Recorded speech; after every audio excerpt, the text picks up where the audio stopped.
Hey, it's Greg here with MaritimeGardening.com, and I thought I'd do a video today talking about wheelbarrows and elements of their design that make them either long-lasting or not so long-lasting, right? So let's have a look here and get going. So I have here 3 wheelbarrows. I bought this one in 2004 when I got my first house. I bought this yellow one in 2011 when I bought this house, current location, and I bought this one a few months ago. Okay, I'm not going to talk about brands or anything like that. I'm just going to talk about designs. If you go to a hardware store, there's many different designs of wheelbarrows. The traditional design is to have the one wheel in the front and 2 things in the back, and you provide the stability, you provide the balance, all that sort of stuff. There's a lot of wheelbarrows in hardware stores and garden centers now that have 2 wheels in the front. The idea being that they're easier to balance because the 2 wheels are doing the balancing for you. The disadvantage of having 2 wheels is that the wheelbarrow is less maneuverable. It's just more difficult to get it in and out of tight areas. One wheel design, much more versatile, much more useful. But you do have to have the physical strength, the balance on your own, and just the knowledge and skill with the wheelbarrow. I mean, these are things I didn't think about until I started getting my kids out in the garden and having them use a wheelbarrow. It took them a while to learn that if you, like the wheel's here, right? So if you put most of the weight over the wheel, you know, if you're moving rocks, you'd want to put the heavy rocks up front here and the light things in the back. And generally speaking, if you have a load of earth, if you slope the earth from the top of the front to the bottom of the back, it'll be much easier to maneuver because all the weight will be over the wheel. That being said, if you put incredible amount over the weight over the wheel and nothing in the back, it can get a little bit tippy because it'll lack stability. So you always have to have some weight in the back if you're carrying something heavy in the front, because it just helps you anticipate the movement of the load, right? Because what are you doing? You're doing a very different kind of, when we're walking around normally in everyday life, we're balancing with our feet. Every time you take a step, you're kind of falling forward and you're catching yourself with the other foot, but also you're using your entire body and your head to maintain balance. When you're pushing a wheelbarrow and maneuvering over terrain, you're also simultaneously maintaining the balance of the wheelbarrow, the weight. You've got a load in the wheelbarrow and it's trying to go left and right. And if it goes too much, especially if it's really heavy, like if you've got a load of sand, which is quite heavy, or gravel or rocks, if it goes too much one way or too much the other way, you can't stop it. It's going over unless you've got incredible strength, right? So you're maintaining that balance, and that takes practice and skill. So if you've never used a wheelbarrow before, and you know you pick up one of these with a single wheel and you find it very tippy, it's not, you know, like on the one hand, yes, you can go and get a wheelbarrow with 2 wheels in the front, which they usually cost more as well. But as long as you've got no physical problems in terms of your mobility or your own balance, I think it's worthwhile to just learn how to balance one of these, because they're so much more versatile and maneuverable with the one wheel. Okay, now setting that aside, this is the first one I ever bought. It is still going. One of the aspects of the design I don't like with this one here is that it's got bolts that go through the wheelbarrow, which means water can get through.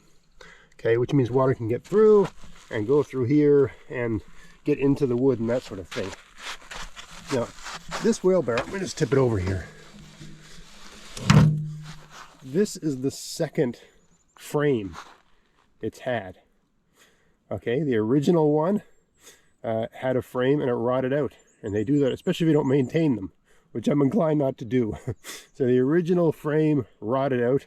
I think the original wheel died, and I've replaced the wheel with a solid wheel. So this wheel here, it has no air in it. It's just a solid wheel. You see it's all cracked, right? But it's still going. But I would, you know, it just says flat. If you don't know if you can read that, but it says flat free. Okay. So those are the better tires, because even when they wear out, they just sort of keep going until they completely disintegrate. You got to remember, your wheelbarrow is exposed to incredible extremes, right? The heat and UV rays of the sun, And then if you're like me and you leave it out all winter long, it's exposed to all of those, the freezing and the thawing and all that sort of stuff. Which, you know, you should bring it in the winter, but I don't always do that. Anyway, this wood rotted out and broke. Right? I picked the wheelbarrow up one day and everything just broke. And the wood actually feels like it wants to do that now. Every time I pick up a heavy load, it groans under the weight. I can feel the wood bending in ways that it's unnatural sort of thing. And one of these days, I mean, the wood's compromised. It's not fresh anymore. It's going to go. Okay. But on the bright side, you can replace that wood, right? You can get those kits. Or every once in a while, your neighbor will throw a wheelbarrow away for whatever reason. You can just, you know, Mad Max parts of that wheelbarrow onto yours, right? But everything here is original except the wheel and the wood. And this thing is still going. So I would say this isn't a bad design. But, I mean, really, this here piece is the most important thing. What's it made of? And how well can it withstand rotting? You see this is relatively thin. I don't even know if this is 2 inches wide. It looks like it's about 1.5 inches. So, not that beefy. And now let's look at my steel one. So, because this one had rotted out, and I had to mess around and replace it, and it's still working, but, you know, it's seen better days. I replaced it with this all steel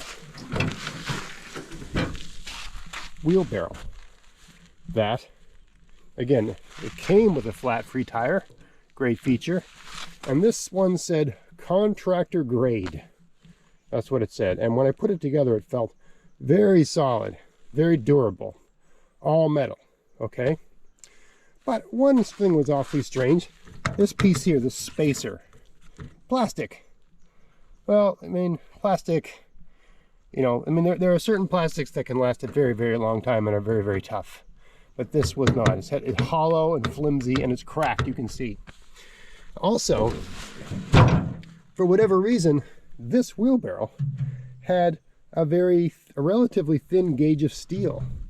I couldn't tell that when I was buying it. I mean, if you were really on top of your game, you'd have a pair of calipers and you could measure these things. And I'm sure there's some way to gauge the thickness of steel. But you can see it's rusted through, right through here, right?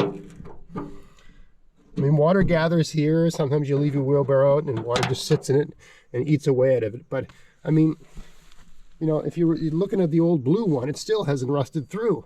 This one's newer and it's rusted through. So it's a thinner grade of steel. And the grade of steel really matters. You can talk about painting it and maintaining it, but you're putting dirt and rocks and sand and gravel in these things, and you're scraping it with metal shovels. Whatever paint is in this part of it is never going to last. There's just no point in painting this side. It does make sense to paint the outside, right? And manage that. And also to store the wheelbarrow upside down so it doesn't gather water. But other than that, there's really not, I mean, the most important thing is that you've got a heavy gauge steel that will last and will survive a bit of corrosion and rust and that sort of thing, right? So one design flaw of this one is that the steel that this bucket was made of is just too thin. So however you can manage to detect that when you're buying one, I would stay on top of that. The other problem is with this stuff. Even though it's steel, right? It's made of, and maybe there's also grades of steel in terms of gauge, but some steels are just better quality than others, right? Some steels really, really rust. If you remember, like I did back in the 70s and 80s, there were certain cars that just rusted and rusted and rusted and rusted more than others. I remember the Hyundai Pony, which had a great little engine in it, but man, those things would rust. Anyway, I think this might be the, you know, and this is something you can't tell when you're buying it, so it's hard. But I mean, the challenge with the steel is that you don't know what you're getting, right? Even if you get a really good brand, they could have just decided to go cheap on that particular model. But whatever steel these hollow frame pieces were made of, they have rusted through. You can see it's got a break here, right? And this is rusted through. And this piece here is almost rusted and broken here, right? Now I could have prevented that to some extent by painting it with rust paint and maintaining it and that sort of thing, keeping it indoors and so on and so forth. But in all practicality, you're going to leave your wheelbarrows out. I mean, unless you're a really, really organized type with a lot of time on your hands. I'm just talking about the ordinary backyard gardener. You're busy with your life. You leave things outside, okay? The problem with this design is that the water has nowhere to go. So it just sits in there. Or you got bolts going through and the water can get in and it just sits in there. Why they made it like this instead of an angle iron type design, I do not know. Because at least with a heavier steel, but just an angle, would have all kinds of strength and the water would have a place to go. It's a really bad design, in my opinion. So I mean, there's some good aspects of this. Look at the great shape the wheel's in. It's mid condition, right? This piece is fine. Look, almost completely unrusted and almost new, right? The flange, or the whatever the thing is, the axle thing that, you know, goes through, this is in mint condition. But this piece and this here isn't perfectly fine. Look at this steel. It's in mint condition. But these other things are rusted right through. So the manufacturer must have gotten good steel for this and some crap steel for this, right? These are just things, they're risks, but the problem with going all steel is that you don't know what you're getting. Right? I'm sure they could use some alloy or galvanized steel. Hey, there's an idea. How about we make, given that these are outdoors things, why don't they make them with galvanized steel? Right? I don't know. Maybe that costs more or something. I'd pay for a galvanized steel wheelbarrow if I could find one. Anyway, I would never get steel wheelbarrow of this design again because it's only been, so I bought this in 2011 and it's 2024. So it's 13 years and it's done, right? Whereas old blue over here is still kind of going, right? All I have to do to give this wheelbarrow another life is to get some new wood, right? And I could buy a kit, or I could just get some wood and use these while they're still intact as forms to cut the new wood to shape. Right. Now I got this one here that I just bought recently. Building on all the lessons I've learned. A key difference, so I got good heavy steel here as far as I can tell, right? No bolt going through, right? So the water can't drip through, right? That means water can pool, but if you keep it stored upside down or on its side, that's not going to happen. That's not too hard to remember to do. But main thing is that the water won't go through, go down a bolt, and rot the wood out. Also, design feature. Heavy, thick, right? This is 2 inches, maybe a little bit more. Beefy, thick, whatever this part's called, right? Let's call this the frame or whatever. Heavy wood on the frame. Okay, I mean, I would be fine with some other material like a fiberglass or something like that, as long as it can handle UV. I don't like that this was varnished. The problem with varnish is that it never keeps the water out as well as you'd like, and the wood can rot inside the varnish. I would prefer that all the wood here was stained with a really good stain, right? Because that way it penetrates the wood and preserves it. If I was a very industrious person, I'd strip it clean and stain it. Anyway, this has been varnished with some sort of varnish. You can see already here, right? The wood, the varnish has been chipped away a little bit, and the wood beneath the varnish has gotten wet. And you can see this whitening. This is a sign of the wood beneath the varnish being damp. So this is less than ideal. But at least in principle, the whole thing can dry out in sunny days, right? And it can be relatively maintained over time. Heavy construction everywhere else, right? Double bolts.